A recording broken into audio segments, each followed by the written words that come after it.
السلام عليكم ورحمة الله وبركاته. النهاردة يا جماعة في توصية فنية جديدة خاصة بسهم الصناعات الهندسية والمعمارية. رمز السهم ENGC. حدود الشراء للسهم 23 جنيه إلى 24 جنيه و60 قرش. أول سعر مستهدف 27 جنيه 75 قرش. تاني سعر مستهدف 34 جنيه ونص. العائد المستهدف 50%. نسبة وقف الخسائر 8.5%. مستوى وقف الخسائر 21 جنيه. طبعا ده بالنسبة للسهم دوت. يا جماعة محدش يستعجل ويشتري السهم دوت بأزيد من 23 جنيه نهائي، لأن النهاردة وصل السهم ل24 جنيه و10 قروش، ونزل تاني ل23 جنيه، يعني نزل جنيه واحد بس في مسافة يعني ساعة زمن.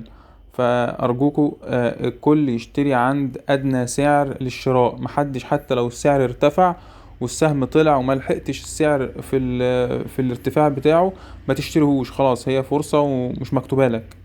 لكن دايما بصوا على السعر الأدنى بالذات في وقت التقلبات السوق اللي احنا فيها دلوقتي. ده بالنسبة للسهم الهندسية والمعمارية لإنشاء والتعمير.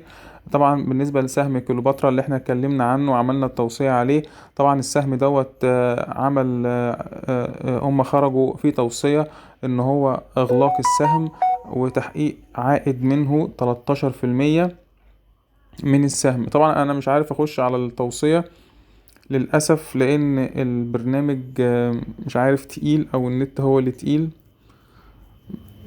فمش قادر اخش معاه، او دخل الحمد لله.